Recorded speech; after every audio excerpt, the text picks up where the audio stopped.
Cam Top Thịnh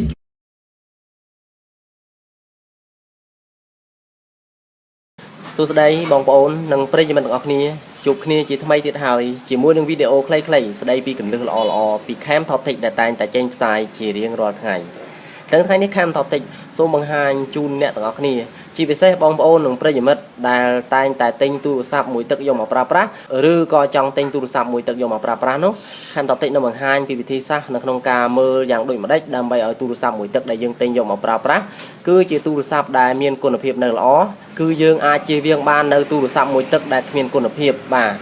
គេមានរបៀបក្នុងការធ្វើតេស្តរបស់គេដូច្នេះ Cam Top Thịnh នឹងបង្ហាញអ្នកទាំងអស់គ្នាអំពីរបៀបនៃការធ្វើតេស្តទូរស័ព្ទមួយទឹកដើម្បីទិញយកមកប្រើប្រាស់ដូចតទៅបាទការធ្វើតេស្តហ្នឹងវាមានច្រើនបងប្អូននិងប្រិយមិត្តទាំងអស់គ្នាប៉ុន្តែដំបូងឡើយ Cam Top Thịnh សូមបង្ហាញការធ្វើតេស្តជាទូទៅជាមុនសិនបាទនេះយើងចូលត្រង់កន្លែង phone call មកកន្លែងយើងចុចលេខទូរស័ព្ទដើម្បី call ហ្នឹងបន្ទាប់មកអ្នកទាំងអស់គ្នាវាយលេខផ្កាយ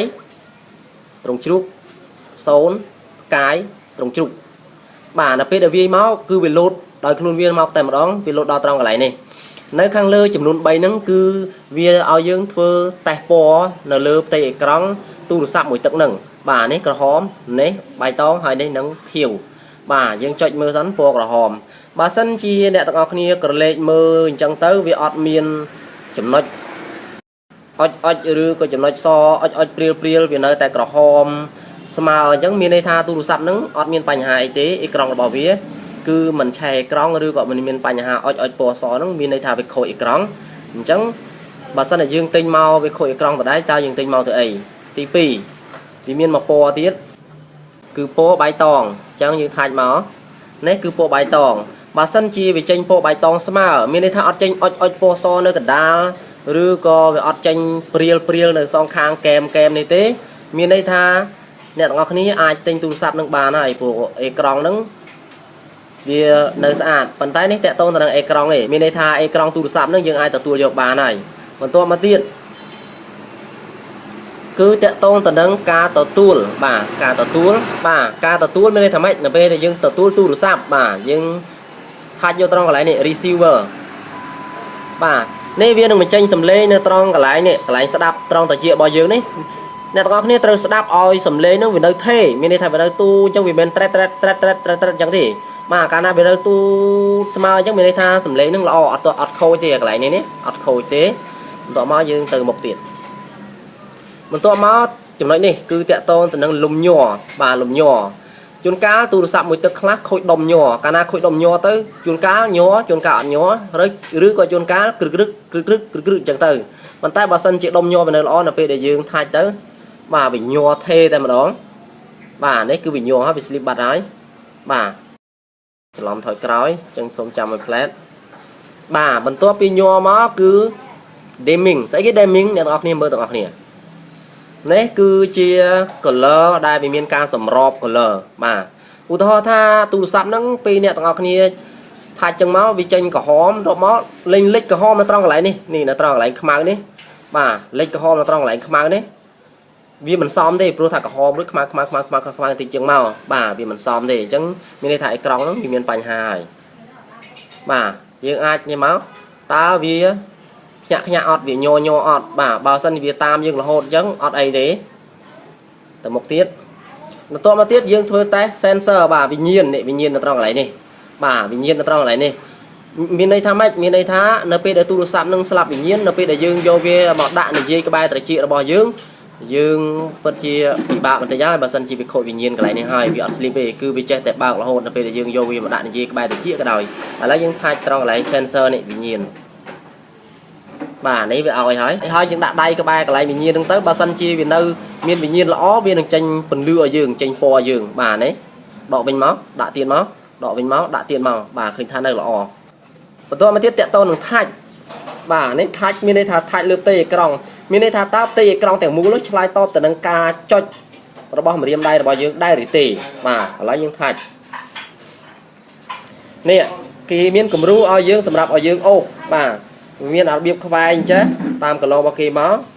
តើវាគ្រប់អត់នៅពេលដែលយើងអូសទៅវាគ្រប់អត់នៅពេលដែលយើងអូសដោយបណ្ដោះដៃបាទមានន័យថាបើសិនជានៅពេលដែលយើងថាច់ទៅប៉ុន្តែទូរស័ព្ទនេះមិនខូចទេមកពី Cam Top Thịnh ថាច់ទៅវារៀងដកដៃចេញមានន័យថាបើសិនជាយើងថាច់អូសទៅវាអត់គ្រប់ប្រឡោះអញ្ចឹងនៅពេលដែលយើងថាច់អូសជាប់នោះវាអត់គ្រប់ប្រឡោះវាច្រឡោះអញ្ចឹងមានន័យថាថាច់ហ្នឹងវាមានបញ្ហាហើយប៉ុន្តែបើសិនជាយើងអូសថាច់មកវាជាប់រហូតអញ្ចឹងនៅពេលដែលម្រាមដៃយើងអូសជាប់អញ្ចឹងអត់បញ្ហាទេនឹងម្យ៉ាងទៀតគេឲ្យថាច់អូសត្រង់កន្លែងកែមនេះក្រែងលុយវាខូចថាច់ត្រង់កន្លែងកែមក្បែរជ្រុងនេះអញ្ចឹងយើងថាច់អូសមកបាទហើយអូសមកក្រោមអញ្ចឹងមកនេះអ្នកទាំងអស់គ្នាឃើញស្រាប់ហើយនៅល្អទេអត់បញ្ហាទេព្រោះទូរស័ព្ទនេះថ្មីនៅឡើយបាទបន្ទាប់ពីយើងតេស្តត្រង់កន្លែងថាច់មកកន្លែងថាច់នេះជាទូទៅវារៀងគាំងបន្តិចណាបើសិនជាមិនចាំបាច់ទេកុំថាច់ក៏បានដែរអាចជ្រើសរើសមធ្យោបាយផ្សេងបន្ទាប់មក slip តាក់ទងនឹង slip បាទយើងអាចថាច់វាមកបន្ទាប់មកយើងធ្វើតេស្ត speaker បាទនេះ speaker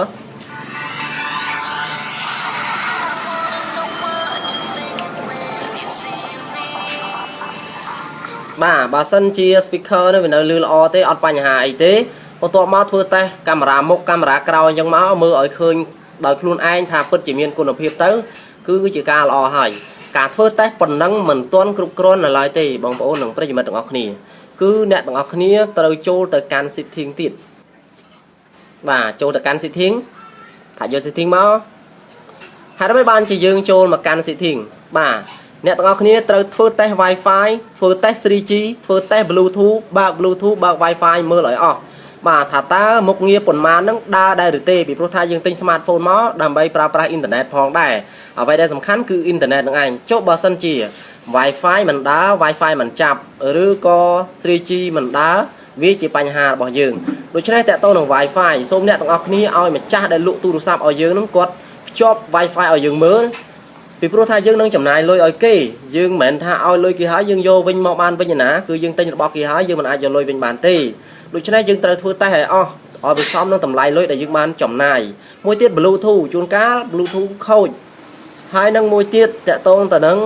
ការបើក 3G បាទ 3G ក៏ត្រូវតែឲ្យគេធ្វើតេស្តឲ្យបានល្អដែរ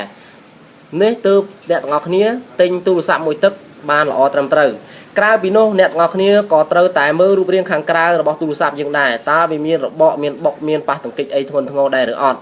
និងម្យ៉ាងទៀតបើសិនជាអាចអ្នកទាំងអស់គ្នាត្រូវចេះរៀនមើលថ្មនឹងថ្មស៊ីនដែរឬអត់ទេខាំតតិចមិនអាចបញ្ជាក់ថាថ្មយ៉ាងម៉េចថ្មស៊ីនទេប៉ុន្តែអ្នកទាំងអស់គ្នាអាចស្វែងយល់បន្ថែមទៀតដោយខ្លួនឯងនិងម្យ៉ាងទៀតប្រយ័ត្នអ្នកលក់ដូរសម្បកផងដែរដូច្នេះអ្នកទាំងអស់គ្នាត្រូវមើលសម្បកដោយខ្លួនឯងផងដែរដូច្នេះសង្ឃឹមថាបងប្អូននិងប្រិយមិត្តដែលមានបំណងចង់ទិញទូរស័ព្ទមួយទឹកយកទៅប្រើប្រាស់គឺពិតជាទទួលបានជាជំនួយខ្លះៗពីខាងតបថេតតទៅនឹងការជ្រើសរើសទូរស័ព្ទមួយទឹកយកទៅប្រើប្រាស់សូមបញ្ជាក់បងប្អូននិងប្រិយមិត្តបន្តិចថាការទិញទូរស័ព្ទមួយទឹកយកទៅប្រើប្រាស់នេះអ្វីត្បិតតែនៅពេលដែលយើងទៅទិញដោយសារតែអ្នកលក់ទើសចិត្តនឹងយើងចង់ឲ្យយើងទិញមិនចង់ឲ្យយើងធ្វើតេស្តនេះនោះក៏ពិតមែនប៉ុន្តែអ្នកទាំងអស់គ្នាត្រូវតែធ្វើតេស្តពីព្រោះបើបានរបស់មកដែលមិនមានគុណភាពអ្នកទាំងអស់គ្នានឹងប្រើប្រាស់វាដោយតឹងទ្រូងបំផុតដូច្នេះជៀសវាងទិញមកហើយ